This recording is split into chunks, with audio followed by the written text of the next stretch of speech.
wabarakatuh. Hari ini senang banget aku diberi waktu oleh salah seorang yang bergerak di bidang pendidikan di Provinsi Kepulauan Riau. Mungkin tidak asing lagi, yaitu Rektor Umrah Provinsi Kepulauan Riau. Terima kasih Bapak Profesor Dr. Agung Dharma Shakti. Apa kabar, Prof? Alhamdulillah baik, Bu Vita. Terima kasih sebelumnya. Nah, sekarang gini, Prof. Prof kan rektor yang terpilih sejak bulan Mei 2020 ya, Prof ya. Jadi boleh tahu nggak apa visi Prof dalam masa bakti 2020 hingga 2024 ini, Prof? Baik, ya. Pertama sebelum bicara visi rektor terpilih tentunya 2020-2024, Umrah sendiri punya visi yang lebih besar, jadi menjadi pusat kecemerlangan dalam riset dan budaya maritim yang direkognize secara internasional di 2040.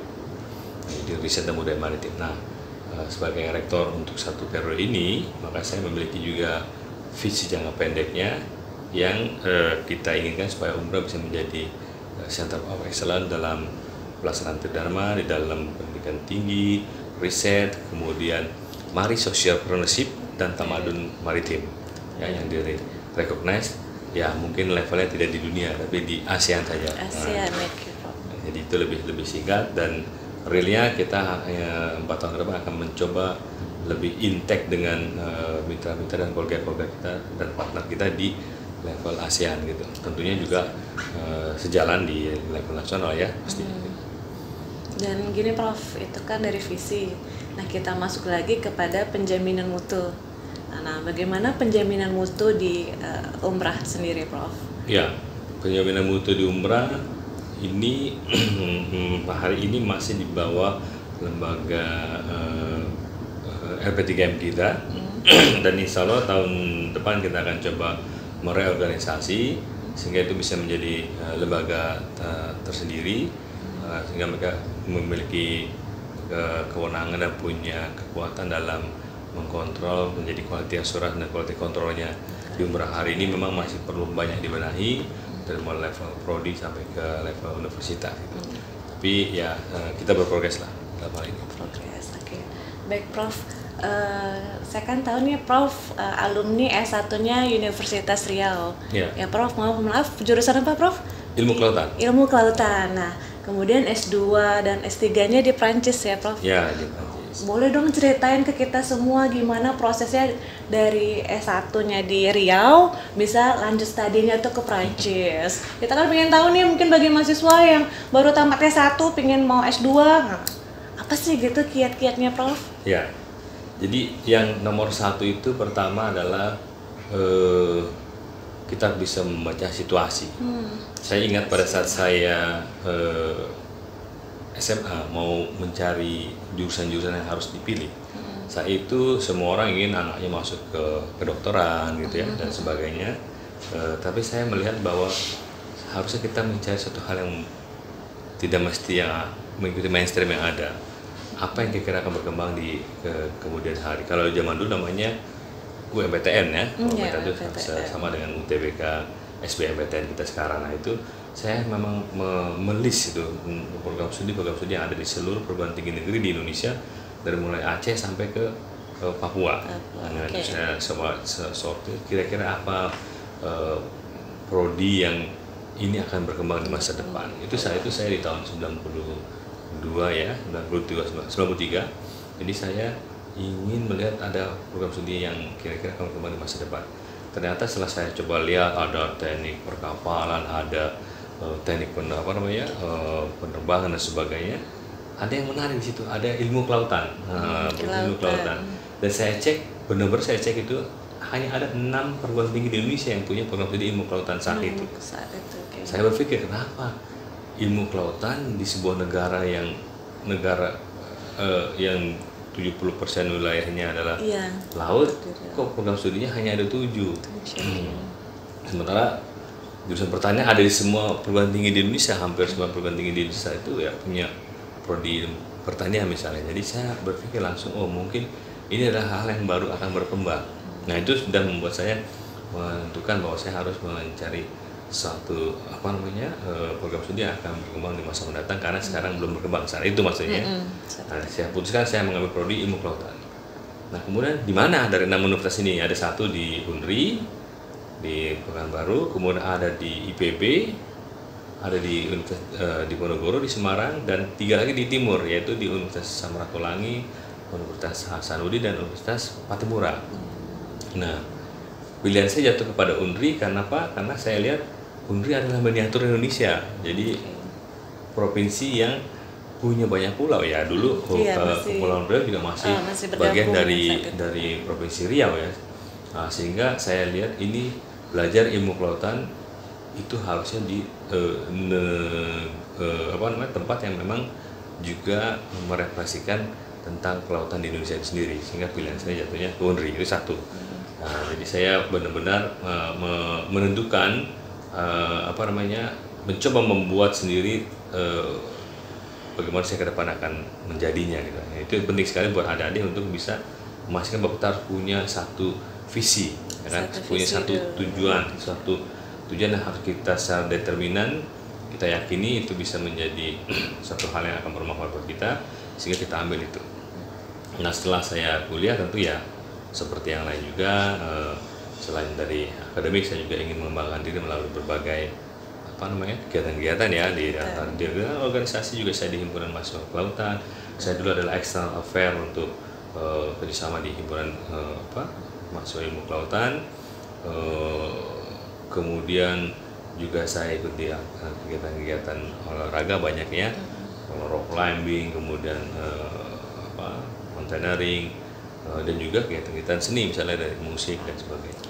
Nah, untuk S2 dan S3 ini juga sebuah, lagi-lagi saya menunjukkan bahwa tekad yang kuat itu bisa membuat kita mencapai apa yang kita inginkan. Jadi kalau istilahnya orang Perancis, si on veut on peut. Kalau kita mau kita bisa.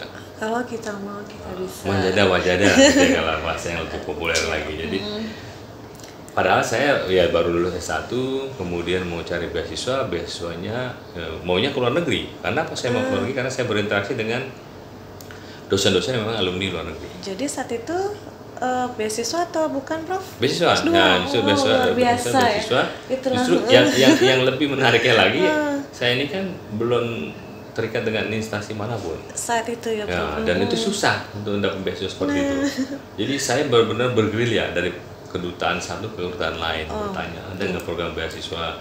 Oh ada, tapi syaratnya harus pegawai negeri, harus pegawai pemerintah dan sebagainya. Jadi nah, saat itu alhamdulillahnya tadi ya Allah memberikan jalan kan.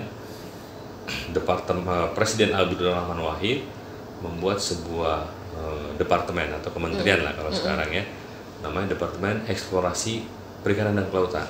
Nah, itu menterinya adalah Pak Sarwono Kusumaatmadja.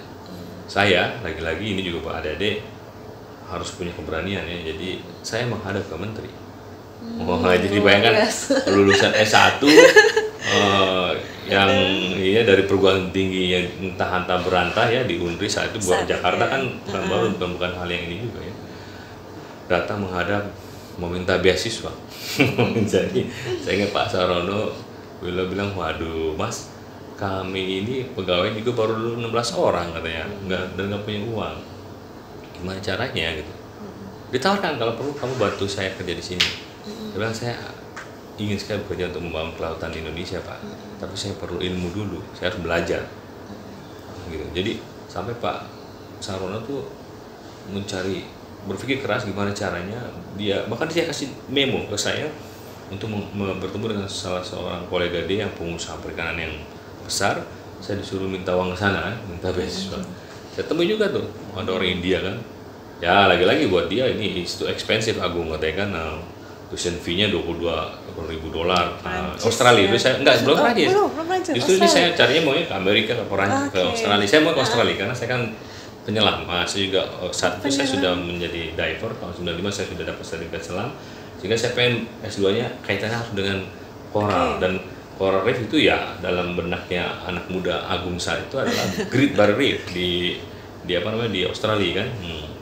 Jadi saya mau ke Australia, tapi Australia mahal. Jadi kata koleganya Pak Sarwono, waduh saya terlalu mahal, Agung Anda saya hire di sini saja kerja dengan gaji 3,5 juta setiap bulan percobaan. Waduh, tahun 99 itu kan. Iya. Wah, ini kan godaan yang menarik sekali kan gitu. Tapi lagi-lagi kita harus istiqomah. Jadi Istiqomah, ya oke. kalau dalam ibrohnya Nabi Muhammad di naik Isra kan itu dipanggil sama jin ibrit ya. Kita disuruh, dia tadi nggak mau nengok juga kan, nggak boleh nengok kan, supaya dia bisa terus pada tujuannya. Itu yang kurang lebih pelajaran yang saya ambil. Jadi saya tetap harus sekolah. Nah, disitulah ada informasi lowongan beasiswa di kedutaan Prancis. Syaratnya lagi-lagi tadi harus pegawai negeri sipil atau pegawai di instansi pemerintah. Saya kembali lagi ke Pak Sarono, menceritakan problemnya, dan dia sangat ingin membantu karena dilihatnya mungkin anak muda kuat sekali nih kan, gigi sekali keinginan. Jadi dia perhatikan. Akhirnya gimana Mas saya bantu? Bisa nggak? Saya tanya bilang, Pak Menteri, saya dapat surat keterangan atau rekomendasi yang menyatakan bahwa saya adalah pegawai di pemerintah Bapak. Oh, kalau itu gampang. Panggil sekretaris saya di siapa? Saya dapat surat itu dan saya bisa mengajukan beasiswa. Alhamdulillah. Kemudian ya harus diseleksi, artinya itu hanya pintu masuk untuk ikut tes. Tetap. Kemudian ya di interview sampai 2 kali baru saya dikatakan diterima untuk dibiayai untuk sekolah ke Prancis. Itu S2. Itu S2 saja. Nah, selesai S2 ya itu lebih mudah kita ketika di sana kita menunjukkan performa dan kinerja kita, ya rasanya orang Prancis juga akan sangat senang dengan pola kerja orang Indonesia, karena kebanyakan orang Indonesia tuh karena mungkin merasa kita lemah, jadi kita kalau disuruh kerja 10 kita maunya kerja 20. Takutnya nanti kalau 10 doang jadinya cuma 5, yang 5-nya lagi salah gitu kan. Makanya kita pengen 10 biar kalaupun salah setengahnya tercapai targetnya, goalsnya. Alhamdulillah dengan pola-pola seperti itu kita memaksakan diri untuk bekerja. Ya akhirnya bukan 10 dapatnya 14 kan itu ya. Nah, jadi sudah pasti di atas target, tapi emang di bawah target personal kita kan, karena kita pengennya 20 kan. Ya gitu kurang lebih ininya perjalanannya. Kalau pengalaman menarik di Prancis bagaimana? Dari studinya? Dari studinya ataupun dari kehidupan di sana? Nah, kalau dari kehidupan saya lebih ingin membicarakan dari kehidupan. Jadi nomor 1 itu di segala tempat. Ya silakan ada, di mana bumi dipijak, di situ langit dijunjung kan gitu ya. Jadi dimanapun kita bisa kita tambahkan, di mana bumi berpijak, di situ langit dijunjung, di situ kita berdiri. Artinya kita akan bisa berdiri kalau kita menghormati semuanya dan kita berintegrasi dengan baik dengan masyarakat. Jadi integrasi total itu membuat pekerjaan kita setengahnya sudah selesai. Nah, contoh integrasi yang saya lakukan adalah tentu ya bergaul dengan semua kalangan. Saya juga bahkan fansnya Olympique de Marseille itu, jadi saya sampai punya abonemen setiap tahun tuh saya nonton klub bola di sana. Ya, karena masyarakat sana kan seperti itu ya. Saya bermain dengan semuanya, ya sekarang juga jalan ke bar sebagai dengan teman-temannya itu biasa saja. Sehingga pada saat saya banyak butuh sesuatu, mereka tanpa diminta pun akan menolong saya. Jadi istilahnya kalau udah kita berintegrasi dengan baik, maka 50% tugas kita sebenarnya sudah selesai. Nah, kalau terkait dengan akademiknya, ya lagi-lagi semua kalau kita punya etos kerja, dedikasi kerja, semangat yang tinggi, ya tadi kita maunya ditargetkan 10, kita bisa dapat 14 juga. Jadi memang lebih kepada kerja dan kerja gitu. Oke, baik. Nah, begini Prof, saat Prof terpilih menjadi rektor Umrah, saat itu saya lihat Prof masih Dr. Agung Dharma Shakti. Tapi setelah itu jadi Prof. Bagaimana tuh Prof? Perjalanan itu kan sempat di ini ya, rektor Umrah, doktor. Apa sanggup untuk memimpin sekelas universitas? Apalagi sebelumnya itu Prof ini ya, Syafil Akhlus. Nah, bagaimana itu Prof mendengar pembicaraan dari sekeliling? Enggak, karena kan sebenarnya gini, profesor itu kan adalah jabatan akademik ya. Jadi dan rektor adalah leader dan manajer. Nah, tinggal sekarang bukan rektor tugas tambahan saja kan gitu. Tugas utama saya tentu adalah sebagai pendidik profesional dan ilmuwan. Nah, jadi tugasnya memang dosen utama, tapi negara melalui mekanisme yang ada mengamanatkan saya sebagai rektor. Jadi tidak relevan sebenarnya bicara gelar. Bahkan kalau perlu rektor tidak punya gelar pun boleh saja kalau dia punya kemampuan leadership dan manajerial yang baik ya. Tinggal memang mekanisme di senatnya apakah mengizinkan atau tidak, ada nggak syaratnya dan sebagainya. Jadi itu tidak terlalu relevan menurut saya. Tapi kalau kita bicara tentang gelar akademik, jadi saya kan selesai S3 itu belum terikat dengan instansi manapun.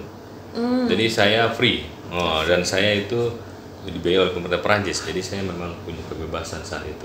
Tapi saya memang memutuskan untuk memilih di perguruan tinggi, dan saat itu karena saya doktor, maka saya masuk dengan menjadi PNS itu dengan fungsional yang sudah tinggi, lektor langsung ya kan. Tahun 2005 saya sudah lektor.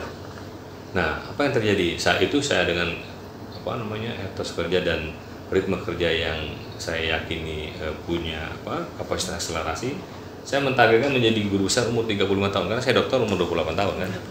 Jadi saya bilang saya dalam 7 tahun saya akan jadi profesor.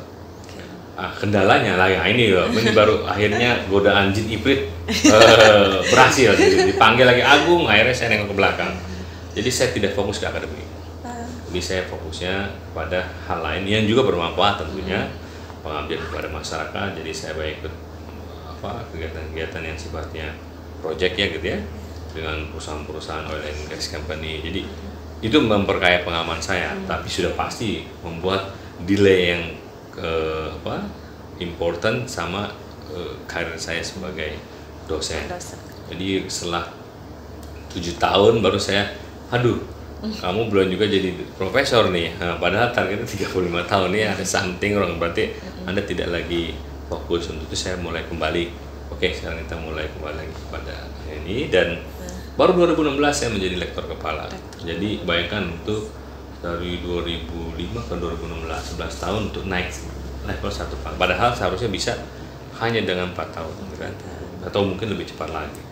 Nah, setelah itu kan saya sudah mulai fokus, sehingga saya targetkan setelah lektor kepala 2016 maka saya akan jadi guru besar dalam waktu 2 tahun.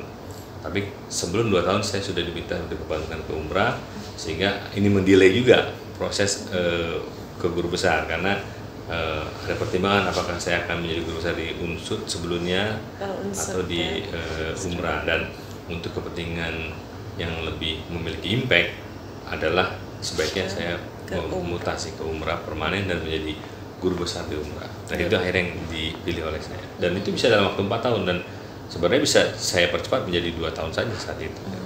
Jadi lagi kalau kita istiqomah pasti hasilnya juga akan lebih nyata gitu dibanding kalau kita tengok kanan dan kiri. Baik Prof. Nah gini, kalau kita ke dosenan ini kan dilihat Google Scholar-nya. Saya lihat Prof ini tulisannya banyak dan jurnal sudah tingkat internasional, Scopus. Apalagi terakhir pembicara ya Prof di Universitas Riau ya Prof ya, sebagai narasumber ya di workshop. Nah, bagaimana nih Prof untuk memotivasi dosen-dosen baru, dosen-dosen muda maupun mahasiswa yang sekarang best project-nya juga udah menulis jurnal. Nah, kasih tips dong Prof, bagaimana? Iya, tadi kan kalau dosen udah pasti berdasarkan undang-undangnya adalah pendidik profesional dan ilmuwan. Nah, seorang ilmuwan tentunya harus melakukan penelitian. Penelitian itu akan menghasilkan sebuah report. Reportnya itu adalah untuk membangun body of knowledge dalam bidang yang kita geluti. Tentunya supaya ini bisa menjadi kerangka pembangunan ilmu pengetahuan itu sendiri, makanya harus dibaca oleh peers kita yang lain kan, oleh kolega kita yang lain, peneliti-peneliti lain. Untuk itulah diterbitkan di dalam sebuah jurnal ilmiah ya. Nah, problemnya sekarang jurnal ilmiah ini ada banyak. Ada jurnal ilmiah yang nggak ada yang membaca kecuali yang mensubmitnya sendiri dan editornya. Kan itu ya contohnya di universitas kan demikian. Baik jurnal di prodi-prodi yang baca hanya orang prodi saja. Nah, kemudian ada beberapa jurnal yang lebih hebat lagi, dia bisa dibaca oleh orang di dunia ini. Itulah dibantu dengan sistem indeksasi. Maka kita kenal ada indeks Scopus, ada indeks Web of Science, ada juga misalnya Sitefaktor, Copernicus, Sinta juga sebuah pengindeks gitu kan. Nah, tapi lagi-lagi yang membaca jurnal-jurnal yang terindeks Sinta kan hanya orang di Indonesia. Orang asing nggak membaca jurnal-jurnal yang terindeks Sinta, kecuali di Sinta 1 ya, yang juga sebenarnya terindeks di Scopus. Jadi lebih pada itu. Ini juga saya ingin menyampaikan sebenarnya nggak ada hal-hal yang buruk dari Scopus terkait dengan publikasi. Dia hanya sebuah entity pengindeks yang membantu reader dan juga peneliti bisa mendapatkan informasinya. Memang tentu untuk dapat informasi dia harus mungkin berbayar, berlangganan dan sebagainya. Nah, ini utama itu dulu, karena jangan sampai kita kalau nggak menuliskan ya berarti kita ya tidak berkontribusi dengan keilmuan kita kan. Atau kalau kita terpaksa menulis ya menulislah untuk membangun body of knowledge daripada bidang kita. Kalau hanya sekedar menggugur tugaskan saja, pekerjaan-pekerjaan ya nggak jadi apa-apa juga, nggak ada yang mau membaca juga kan gitu. Nah ini yang juga kan sebagai ilmuwan kita pengennya apa yang kita temukan itu menjadi bagian yang penting, yang menarik buat peneliti mengembangkan ilmu itu sendiri kan gitu. Biar disitasi juga ya bagian lain ya. Bentuknya dalam bentuk sitasi kan gitu. Bentuknya adalah bahwa kita itu dibaca kan disitasi. Nah itu bentuknya, maka sitasi jadi salah satu komponen penting itu dalam klasterisasi perguruan tinggi misalnya kan. Tinggi benar Prof. Nah gini, kan kita sekarang saya suka scroll tuh Facebook Prof. Facebook Prof, akunnya apa Prof? Agung Dharma Sakti. Jadi saya lihat ada salah satu video yang bikin saya wow gitu. Sekelas Pak Rektor bisa main gitar loh, guys. Dan ini uniknya jenis musiknya itu Metallica ya, Prof. Nah, kok bisa gitu ya? Kadang kalau saya lihat ini Pak Rektor, ini main gitar Metallica kan sesuatu yang kayak gimana gitu. Itu sejak kapan tuh Prof? Bisa main gitar main musik gitu. ya sebenarnya dari sejak SMA. Dari SMA saya sudah suka musik dan lagi-lagi saya menentukan pilihan musik pun tetap dengan determinasi yang tinggi. Jadi saya pilih jenis genre musik thrash metal dibandingkan yang lain dan saya tidak bisa kelain hati kan gitu.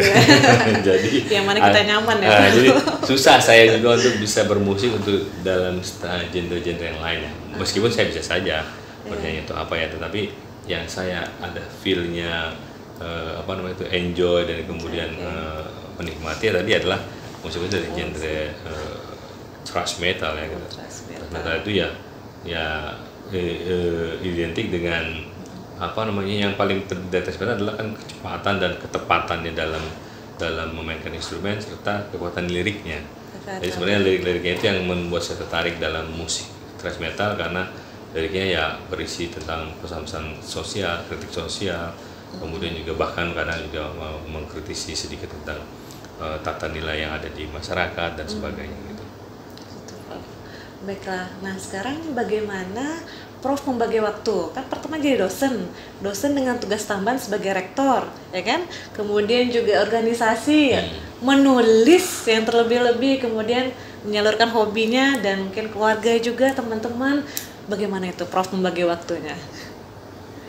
Wah, waktu itu kan 24 jam ya. Dalam sehari. Banyak sekali sebenarnya. Sebenarnya kalau kita perhatikan, banyak waktu yang kita tidak manfaatkan dengan baik itu aja. Saya hanya masih kurang, rasanya saya masih bisa punya kegiatan yang lain lagi. Ini baru mungkin 70% waktu saya manfaatkan secara efisien gitu ya.